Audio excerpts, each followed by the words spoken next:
Hey, hello. Balik lagi di channel Spoiler Moon dan kita akan lanjutkan lagi kisah hidup Fang Yuan. Di part sebelumnya, pertempuran di pegunungan bersalju menjadi semakin panas. Dimulai dari serangan Bijantian dan Wei Lingyang ke puncak pegunungan bersalju yang kemudian ditahan oleh leluhur Suehu. 2 lawan 1 tentu membuat leluhur Suehu kewalahan. Dan kemudian, secara kebetulan Ying Wuxie muncul dan memberikan bantuan besar. Karena Ying Wuxie membukakan jalan untuk kemunculan Raja Sejati Gunung Ungu. Situasi kembali menjadi berat sebelah. Tetapi ketika itu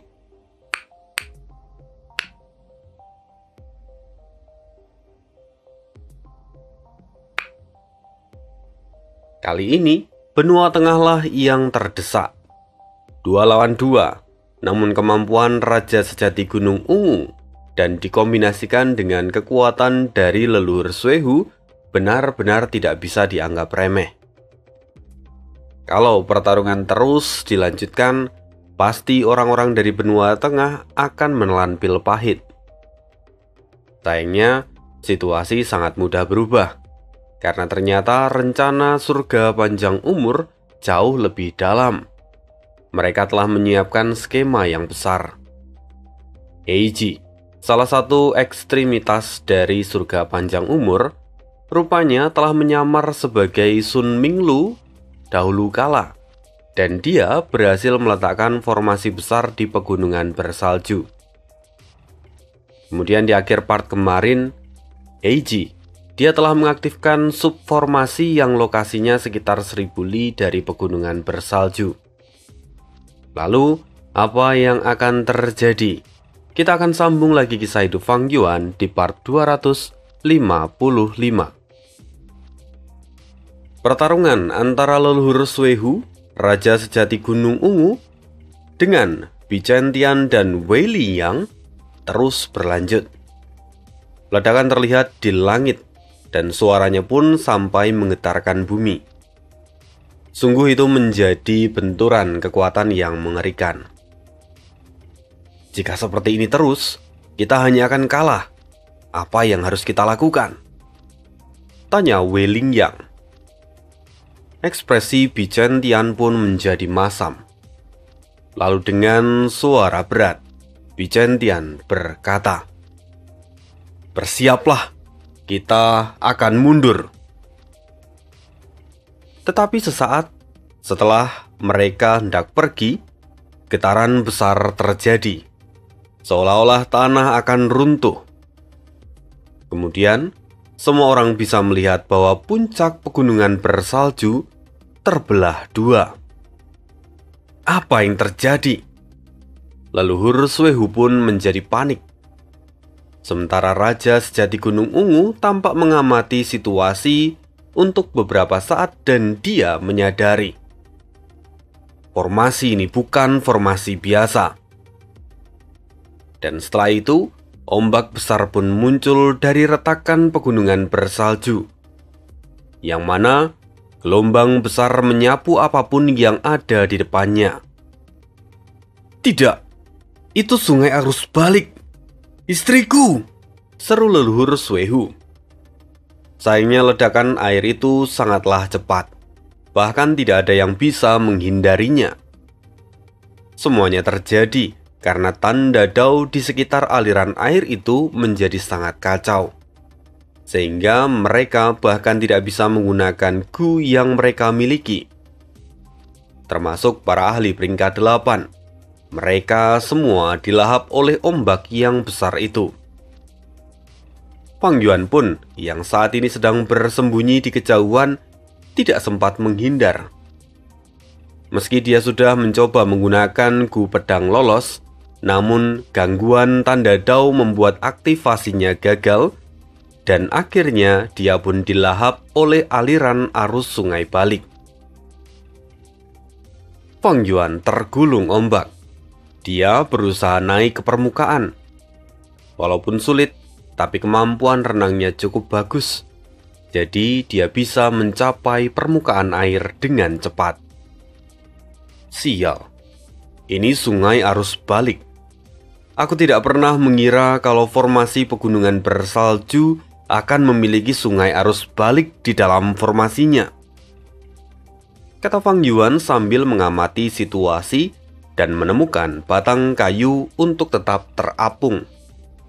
Memang, sebelumnya Fang Yuan tidak mengetahui tentang apa saja yang menyusun formasi besar di pegunungan bersalju. Wajar kalau dia terkejut. Sial, aku tidak bisa menggunakan gu apapun.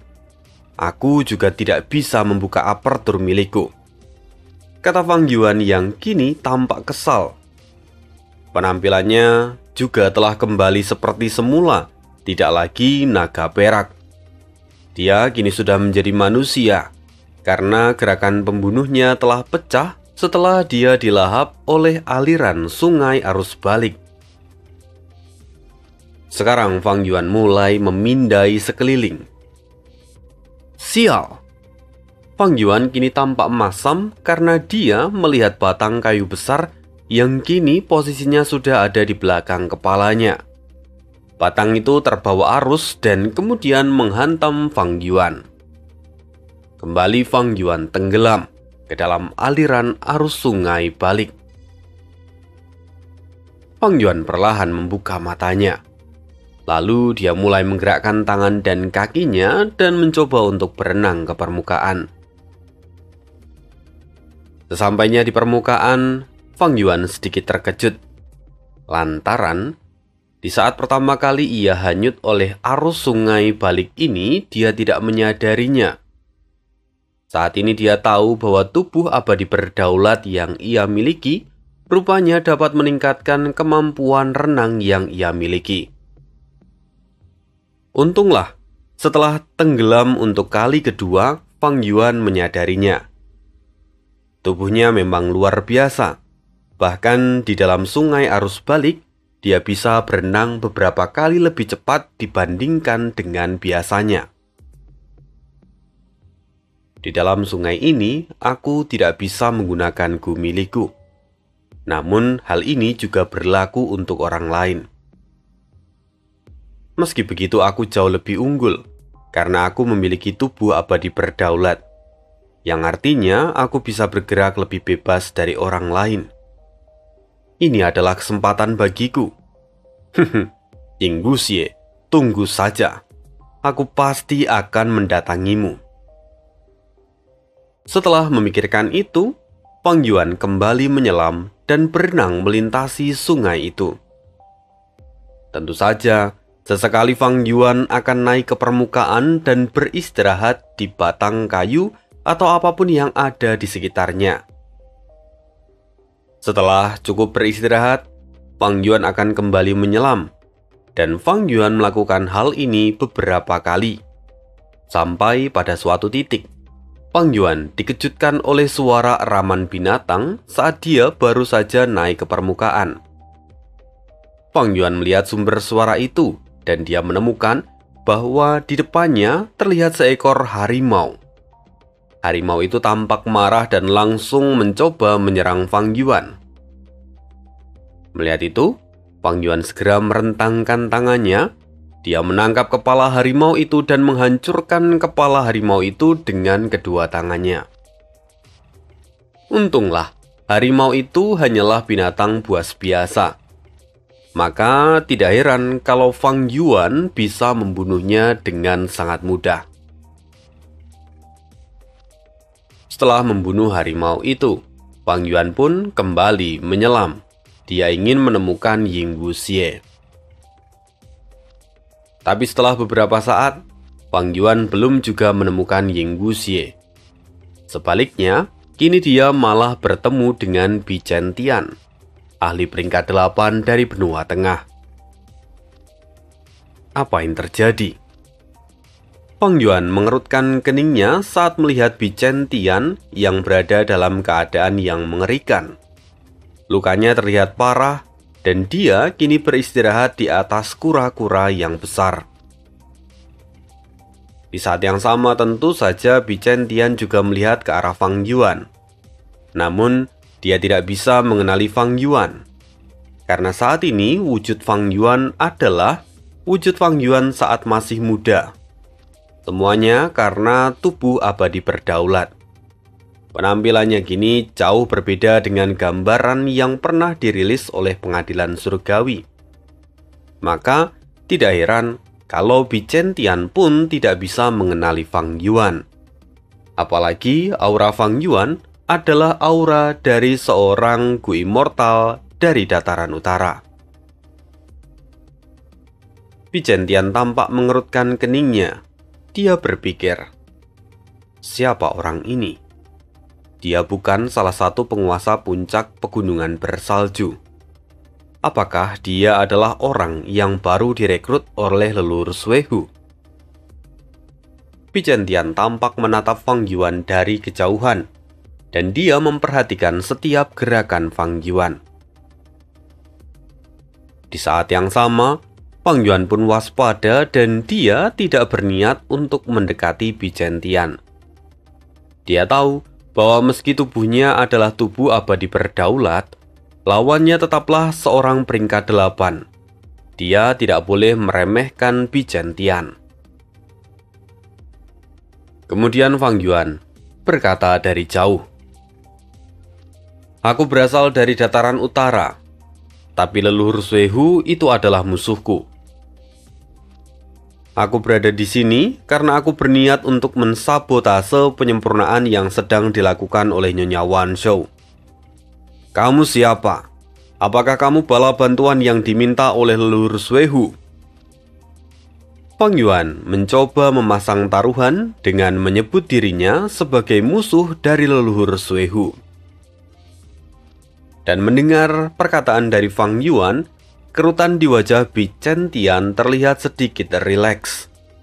Dia pun berseru, "Aku adalah musuh dari leluhur Suehu. Belum lama ini aku bertarung dengannya, dan semua luka yang kualami juga karena dia." Mendengar itu, lalu kemudian keduanya terus berbicara dan saling bertukar informasi.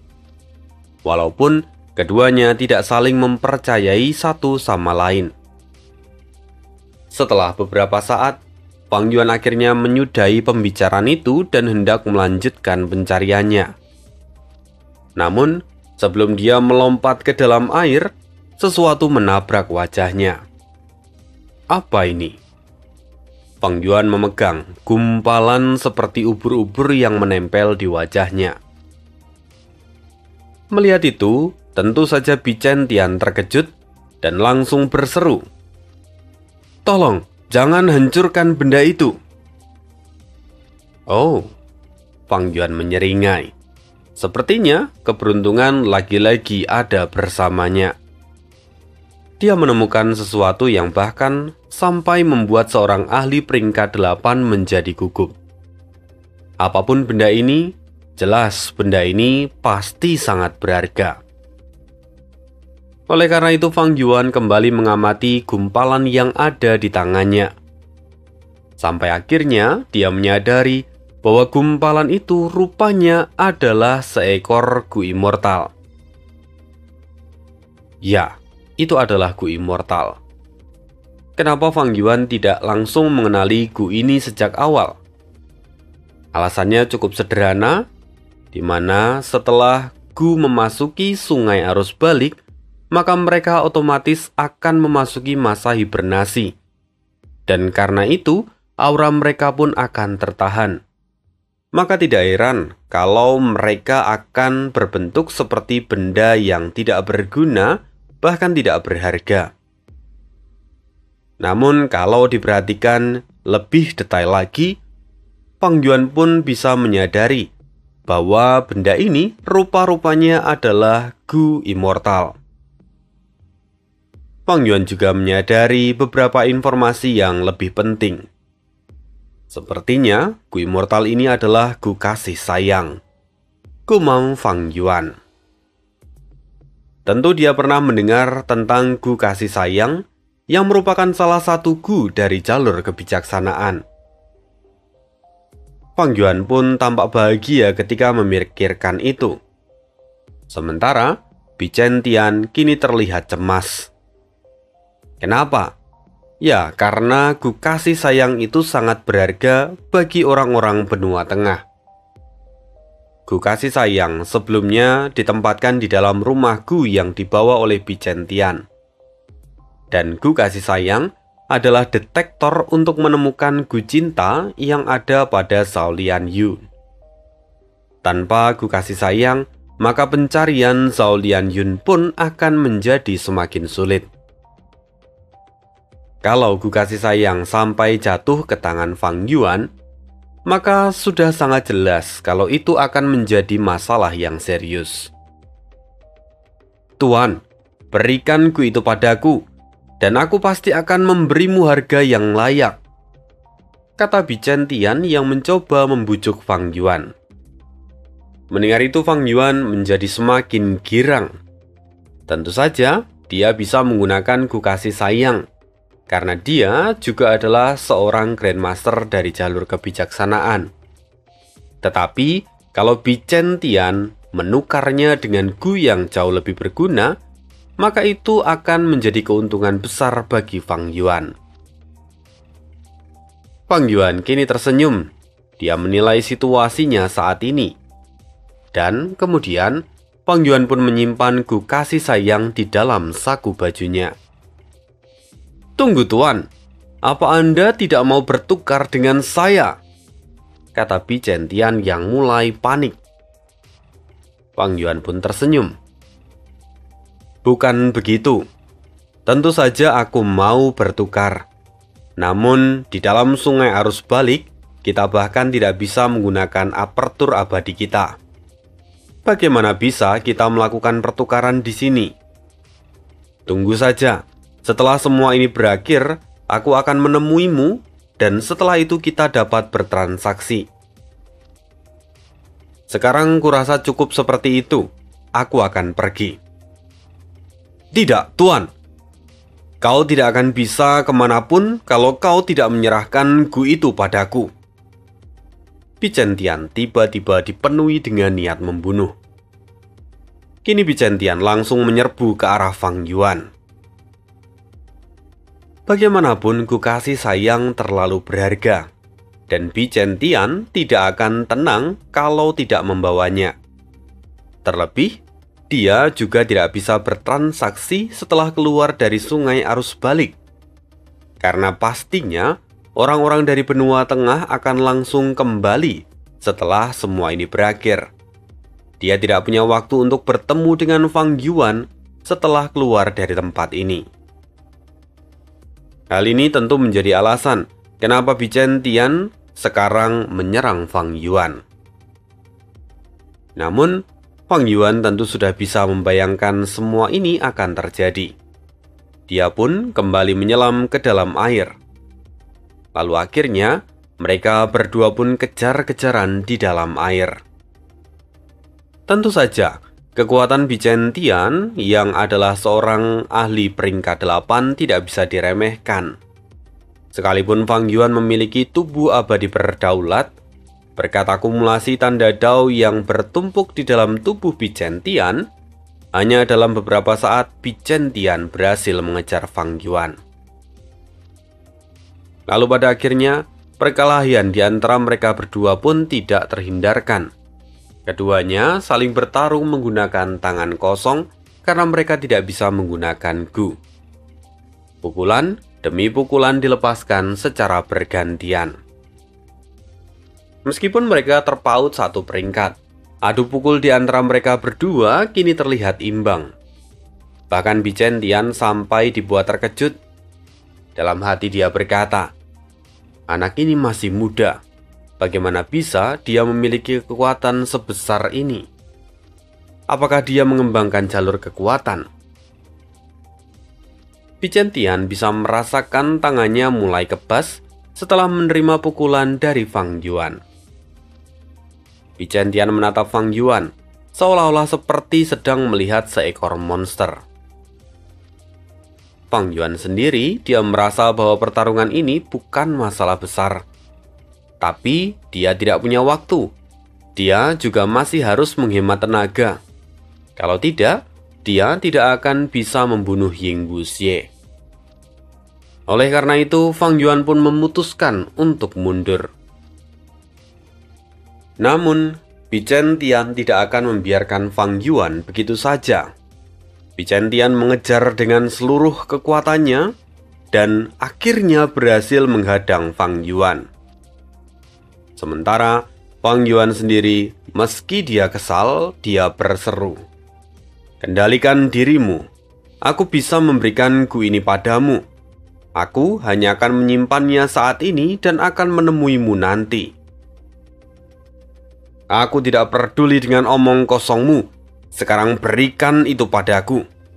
Kalau kau terus menolak, maka jangan salahkan aku kalau aku berbuat kejam," kata Bichen Tian.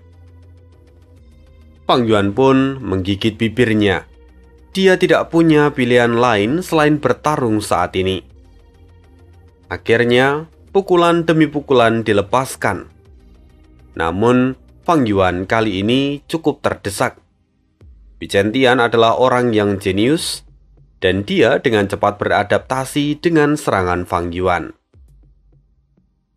"Jika kau tidak mau melepaskan Gu itu, maka aku pastikan kau akan menemui ajalmu," kata Bichen Tian. "Cih!"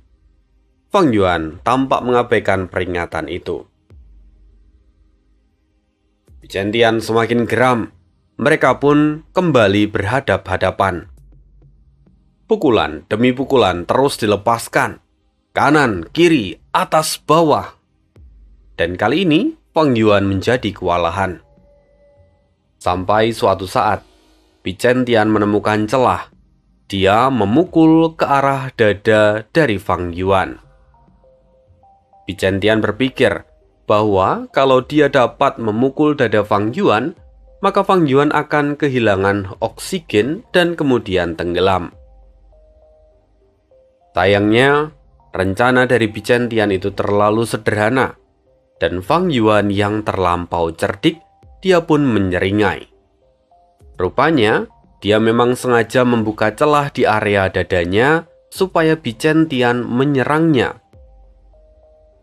Lalu, saat pukulan itu semakin dekat, Fang Yuan menempatkan Gu kasih sayang di depan dadanya. Sehingga, mau tidak mau Bichen Tian menghentikan pukulan itu agar tidak mengenai Gu kasih sayang. Dan rupanya, hal ini menjadi titik lemah dari Bichen Tian. Dia kehilangan keseimbangan dan Fang Yuan memanfaatkan ini dengan sangat baik. Dia melepaskan satu pukulan dengan tepat ke arah dada Bichen Tian.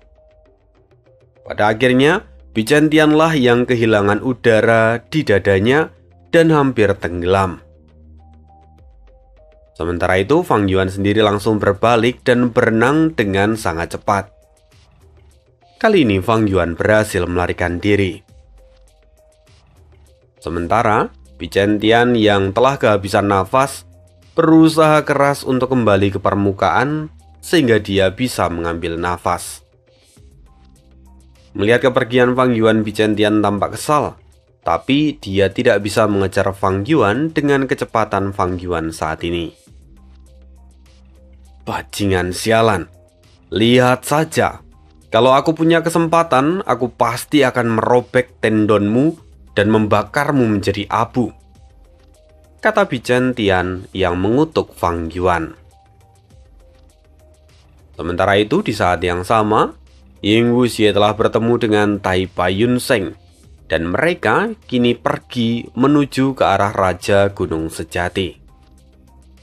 Ying Wuxie sendiri tahu bahwa Fang Yuan pasti akan memanfaatkan situasi ini untuk menyerang dia. Jadi, Ying Wuxie pun mencari perlindungan, dan perlindungan yang terbaik tidak lain adalah Raja Sejati Gunung Ungu.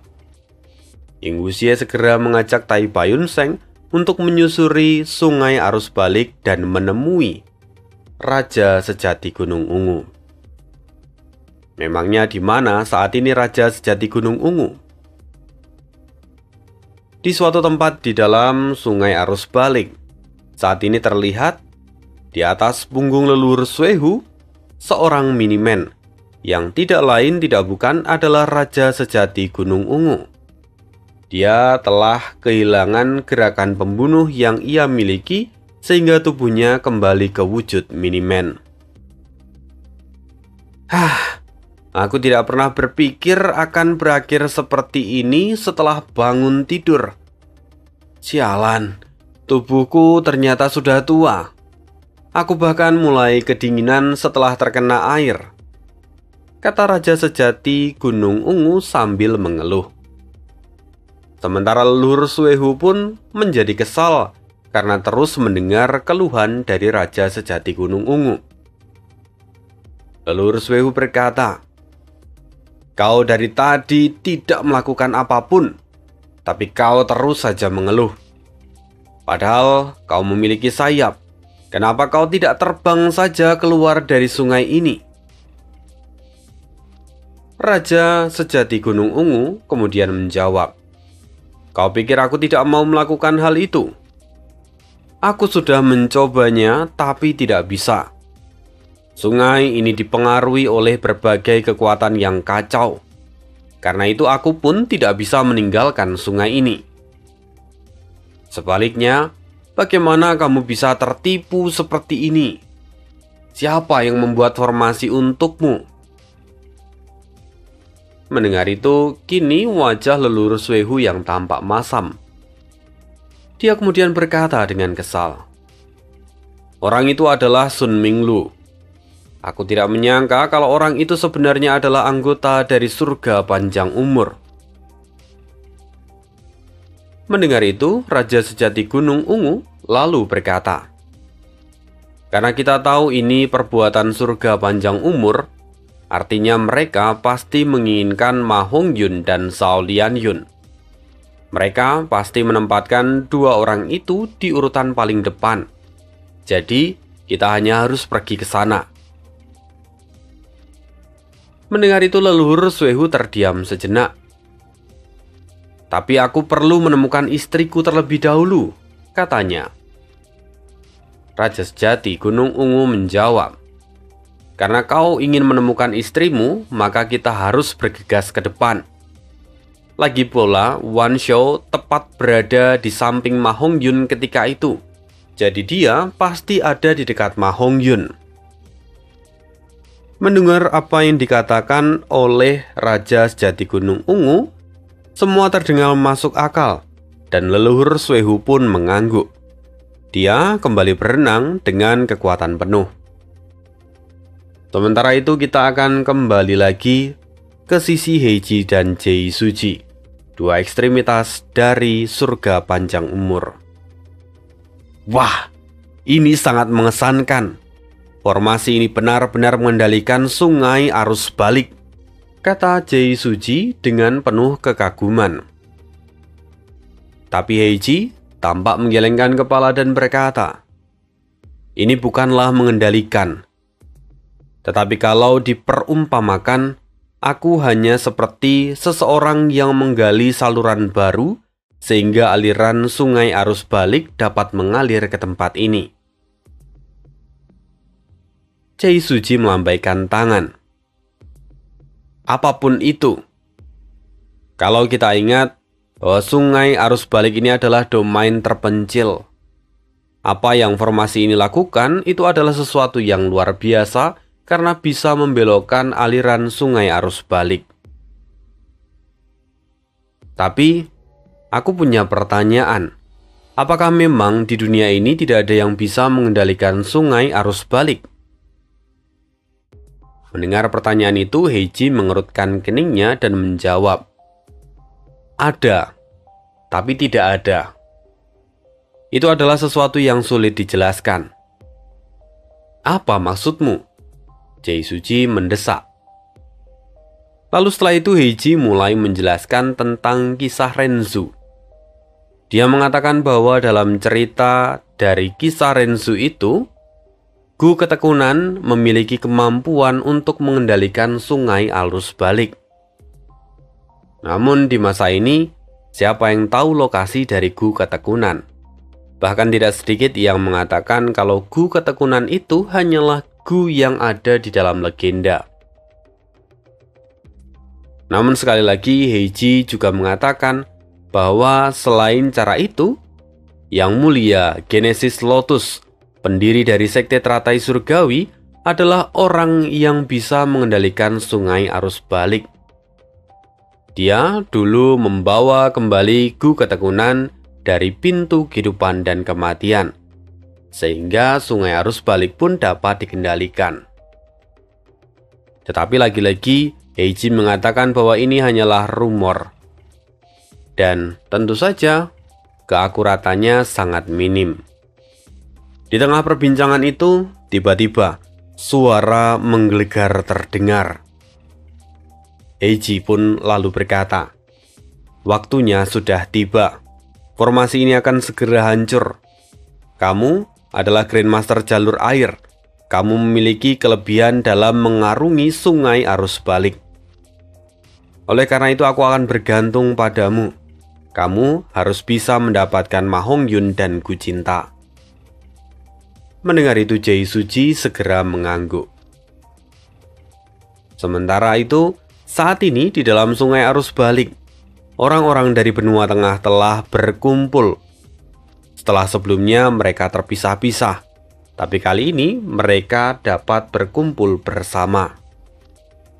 Sayangnya, Zhao Lianyun tidak ada di tempat itu. Di mana dia? Dia ada di lokasi yang jauh dari para ahli benua tengah.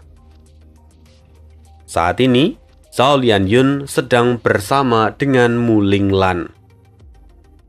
Mu Linglan adalah orang yang Zhao Lianyun temui sebelum kehancuran dari pegunungan bersalju. Jadi, Mu Linglan adalah orang yang melindungi Zhao Lianyun sampai saat ini. Terlebih, Mu Linglan adalah ahli dari jalur air. Dia memiliki keuntungan yang besar dalam keadaan ini.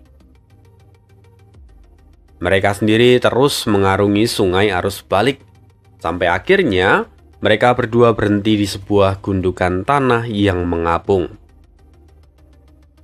Mu Linglan berkata, "Peri Zhao, kita akan beristirahat sejenak di sini sambil menunggu bala bantuan datang."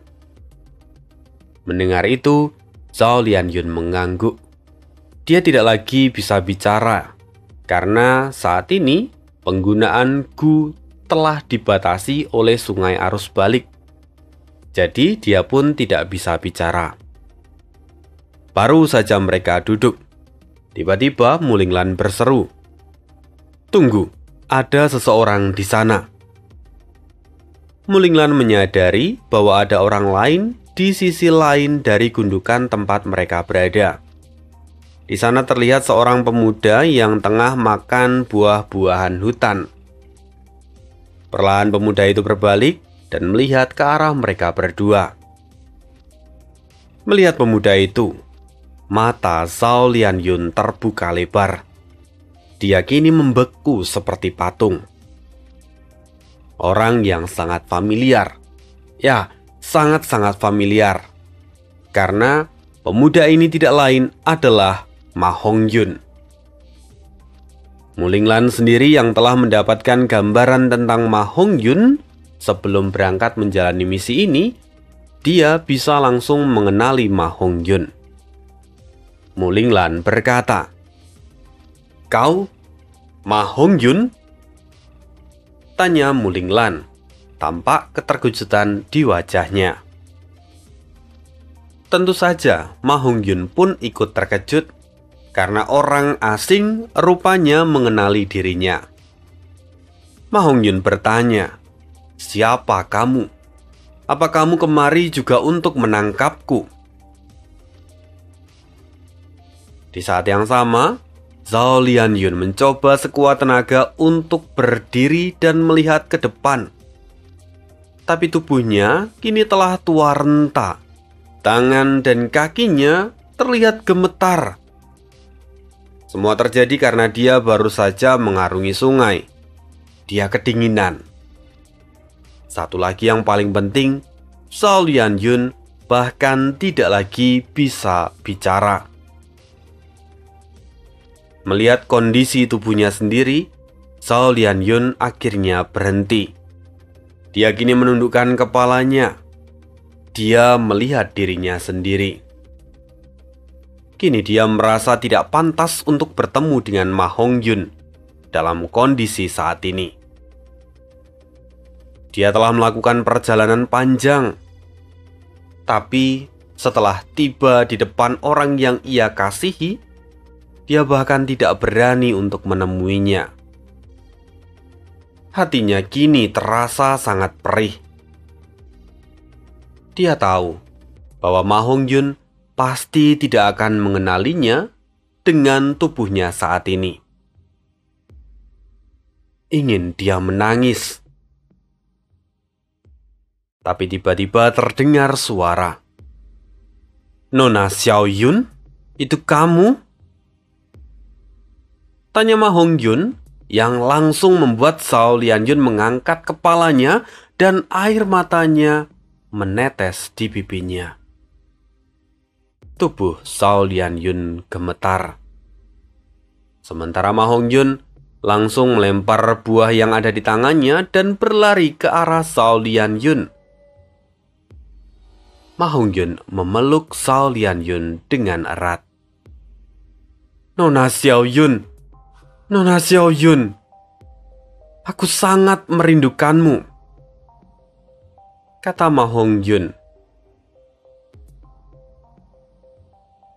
Melihat kedua orang ini, emosi dari Mu Linglan terasa sangat kompleks. Sedih, senang, terharu, semuanya bercampur menjadi satu. Mu Linglan tersenyum. Dia berkata, "Peri Zhao menjadi seperti sekarang karena dia bergegas untuk menyelamatkanmu. Dia pergi dari benua tengah, membawa banyak orang untuk datang ke tempat ini agar bisa membawamu kembali." Mendengar itu, hati Ma Hongyun tersentuh. Dia lalu melepaskan pelukannya pada Zhao Lianyun. Ma Hongyun berlutut di depan Zhao Lianyun, lalu meraih tangannya dan berkata, "Nona Xiaoyun, terima kasih." Mendengar itu, mata Zhao Lianyun tampak dipenuhi kebahagiaan. Akhirnya, dia merasa bahwa semua pengorbanan yang telah ia lakukan selama ini sama sekali tidak sia-sia. Bahkan ketika seluruh tubuhnya telah berubah, Ma Hongyun, orang yang paling ia kasihi, dapat mengenali dirinya. Dia sangat bahagia. Akhirnya, dia bisa bertemu dengan orang yang sangat dia cintai. Zhao Lianyun tahu, inilah kekuatan cinta. Dia bersyukur untuk tidak pernah menyerah, sekalipun dia harus kehilangan suara bahkan umurnya. Dia benar-benar bersyukur tidak menyerah. Karena alasan inilah, akhirnya dia bertemu lagi dengan Ma Hongyun. Ya, Zhao Lianyun merasa sangat bahagia saat ini. Ya, begitu kisah hidup Fang Yuan hari ini. Ditutup dengan pertemuan antara Zhao Lianyun dan Ma Hongyun. Apakah kekuatan cinta mereka akan bisa menyelamatkan mereka dari segala mara bahaya yang masih menanti mereka? Ya, secara kita tahu mereka saat ini masih ada di dalam sungai arus balik, dan mereka menjadi incaran dari berbagai sisi. Tak terkecuali Fang Yuan.